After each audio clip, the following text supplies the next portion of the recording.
Bonjour, un conte des frères Grimm, La lumière bleue. Il était une fois un soldat qui avait servi fidèlement son roi pendant bien des années. Mais la guerre étant terminée, ce soldat se trouva dans l'impossibilité de servir plus longtemps à cause de ses nombreuses blessures. Alors le roi lui dit : « Tu peux maintenant retourner dans tes foyers, je n'ai plus besoin de toi. Quant à ta paix, il faut y renoncer désormais. Celui-là seul mérite d'être payé qui est en état de rendre de bons services. » Le pauvre soldat, ne sachant plus comment gagner sa vie, partit le cœur plein de tristesse et d'inquiétude, marcha tout le jour et arriva le soir dans un bois. Au milieu des épaisses ténèbres, il aperçut une lumière, se dirigea de ce côté et arriva près d'une cabane. C'était la demeure d'une sorcière. « Soyez assez bonne pour me donner un lit, ainsi qu'un peu de nourriture, lui dit-il, car je meurs de besoin. »« Oh oh, répondit la sorcière, qui serait assez imprudent pour se risquer à prendre soin d'un déserteur.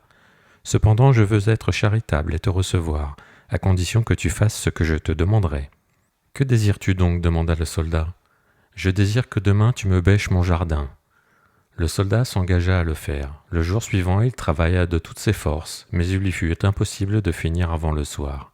« Je vois bien, lui dit la sorcière, qu'il est impossible que tu continues ton voyage aujourd'hui.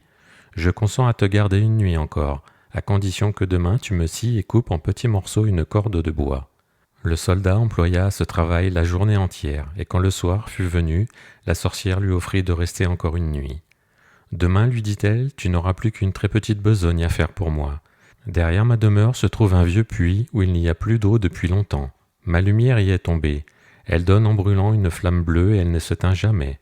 C'est cette lumière que tu iras ramasser au fond du puits. » Le jour suivant, elle le mena vers le puits et l'y fit descendre dans un panier. Il trouva la lumière bleue et quand il l'eut dans la main, il fit un signe pour que la vieille le hissa vers le haut. La sorcière le hissa en effet, mais quand il fut près du bord, elle se pencha et avança la main pour prendre la lumière bleue. « Non, dit le soldat qui devinait ses mauvaises intentions, je ne vous donnerai cette lumière que lorsque je me trouverai en haut, bien affermi sur mes deux pieds. » La sorcière entra dans une grande colère, laissa tomber le soldat dans le puits et s'éloigna. Le pauvre soldat tomba sans se faire de mal sur le fond humide, et la lumière bleue ne s'éteignit pas. Mais de quel secours cela pouvait-il lui être ? Il vit bien qu'il ne pourrait éviter la mort. Il avait dans sa poche sa pipe encore à demi bourrée. « Ceci sera ton dernier plaisir, pensa-t-il. » Il tira la pipe de sa poche, l'alluma à la lumière bleue et se mit à fumer. Quand la vapeur du tabac se fut élevée et dispersée en tous sens, un petit homme tout noir se dressa soudain devant lui et lui demanda : « Seigneur, que m'ordonnez-vous ? » « Ce que je t'ordonne, reprit le soldat au comble de la surprise. « Je dois faire tout ce que vous voudrez et exaucer vos moindres désirs, continua le petit homme noir. »« Bravo, reprit le soldat, commence donc par me tirer de ce puits. » Le petit homme le prit par la main et le mena dans un souterrain après avoir eu soin d'emporter avec lui sa lumière bleue. Chemin faisant, il montra au soldat les trésors que la sorcière avait entassés dans ses cavernes, et le soldat prit autant d'or qu'il put emporter.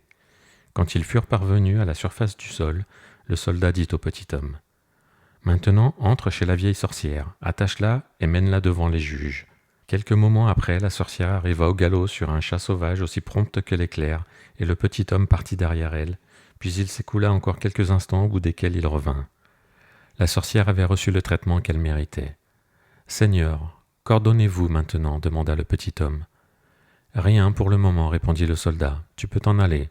Seulement n'oublie pas de venir quand je t'appellerai. » « Vous n'avez pas besoin de m'appeler, reprit le petit homme. Il suffit pour m'attirer soudain d'allumer votre pipe à la lumière bleue. » Ceci dit, le petit homme disparut.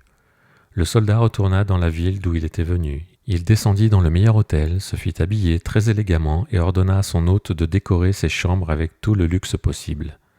Quand cela fut fait, le soldat appela le petit homme noir et lui dit : « J'ai servi avec fidélité le roi, lui cependant m'a congédié injustement et avec cruauté. C'est pourquoi aujourd'hui je veux me venger de lui. » « Que faut-il que je fasse ? demanda le petit homme. « Ce soir, sur le tard, lorsque la fille du roi sera mise au lit, apporte-la ici sans la réveiller, qu'elle exécute tous mes ordres comme une servante. » Le petit homme reprit : « Pour moi la chose est facile, mais pour vous elle offre quelque danger.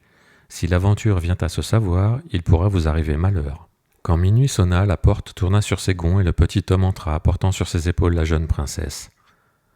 « Ah ah, est-ce toi ? s'écria le soldat. « Vite au travail. Prends le balai et nettoie la chambre. » Lorsqu'elle eut fini, il lui ordonna de s'approcher de la chaise où il était assis, et tendit vers elle ses jambes et lui dit : « Maintenant, tire-moi mes bottes. » Les bottes tirées, il les lui jeta à la tête, elle dut les ramasser et les cirer.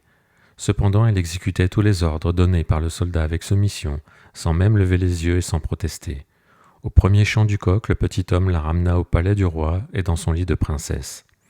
Le lendemain matin, à son réveil, la princesse alla trouver le roi son père et lui conta qu'elle avait eu un rêve étrange.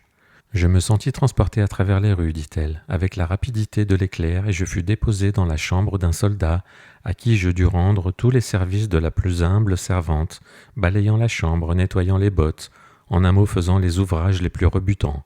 Ce n'était qu'un rêve, et pourtant je me sens si lasse, qu'il semble vraiment que j'ai fait tout cela en réalité. » « Ce rêve pourrait bien être vrai, répondit le roi. Écoute le conseil que je vais te donner. Remplis ta poche de petits pois, puis fais un trou dans ta poche, dans le cas où l'on viendrait te prendre de nouveau. Ces pois se répandront sur la route et marqueront le chemin qu'on aura suivi. » Tandis que le roi parlait de la sorte, le petit homme noir se tenait, invisible à côté de lui. Il entendait tout ce qu'il disait. La nuit suivante, lorsque le fin matois emporta une seconde fois la princesse, les pois tombèrent de sa poche, mais ils ne purent indiquer une trace certaine, le petit homme ayant eu soin de répandre des pois sur tous les chemins d'alentour. La princesse dut, de rechef, effectuer tous les ouvrages d'une servante jusqu'à l'heure où retentit le premier chant du coq. Le lendemain matin, le roi mit tous ses gens en campagne, avec ordre de chercher la trace en question, mais leurs efforts furent sans résultat, car tous les chemins étaient pleins d'enfants occupés à ramasser les pois. « Nous devrons trouver un autre moyen, dit le roi à sa fille.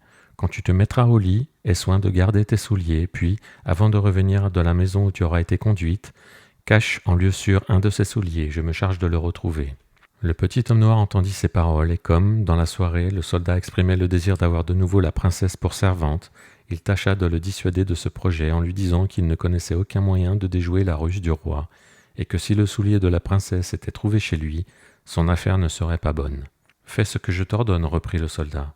Et pour la troisième fois, la jeune princesse dut jouer le rôle de servante. Cependant, avant de sortir, elle eut soin de cacher un de ses souliers sous le lit. Le matin suivant, le roi fit chercher le soulier de la princesse dans toutes les maisons de la ville. On le trouva chez le soldat, et celui-ci, qui, sur le conseil du petit homme noir, avait pris la fuite, ne tarda pas à être saisi et jeté en prison. Dans son empressement à fuir, il avait oublié ce qu'il avait de plus précieux, la lumière bleue et son or, et il ne lui restait qu'un ducat en poche. Tandis que, tout chargé de chaînes, il se tenait accoudé à la fenêtre de sa prison, il vit passer, non loin de là, un de ses camarades. Il frappa contre les vitres, et quand ce camarade se fut approché, il lui dit « Aie la bonté d'aller chercher dans mon hôtel le petit paquet que j'y ai laissé, je te donnerai un ducat pour ce service. » Le camarade prit sa course et ne tarda pas à lui rapporter le paquet désiré. Le soldat ne se vit pas plutôt seul qu'il alluma sa pipe, et, en un clin d'œil, le petit homme noir fut à ses côtés. « Ne crains rien, dit-il au prisonnier. Laisse-toi conduire où ils voudront, ne t'oppose à rien de ce qu'il leur plaira d'entendre, seulement n'oublie pas de te munir de la lumière bleue. » Le lendemain, la sentence du soldat fut prononcée, et bien qu'il n'eût commis aucun crime, on le condamna à mort. Comme on le menait au supplice, il demanda au roi de vouloir bien lui accorder une dernière grâce. « Quelle grâce ?» interrompit le roi. « Celle de fumer une pipe en allant au supplice. »« Fume-en 3 si tu veux, répondit le roi, mais ne va pas te figurer que je sois homme à te faire grâce de la vie. » À ces mots, le soldat tira sa pipe de sa poche et l'alluma à la lumière bleue. À peine quelques bouffées de vapeur s'étaient-elles exhalées dans l'air, que déjà le petit homme noir se tenait aux côtés du prisonnier. Il tenait à la main un petit fouet. « Qu'ordonne votre seigneurie, dit-il au soldat. « Fouette-moi tous ces mauvais juges et leurs archers, jusqu'à ce qu'ils tombent sans force sur le sol, répondit-il, et n'épargne pas non plus le roi qui m'a si indignement traité. » Le petit homme ne se le fit pas dire deux fois. Clic-clac, il frappa à droite, à gauche, en avant, en arrière, et tous ceux qui atteignaient terre n'osaient plus se relever. Le roi était saisi d'effroi, il déployait son orgueil, et rien que pour avoir la vie sauve, il accorda au soldat son royaume et la main de sa fille.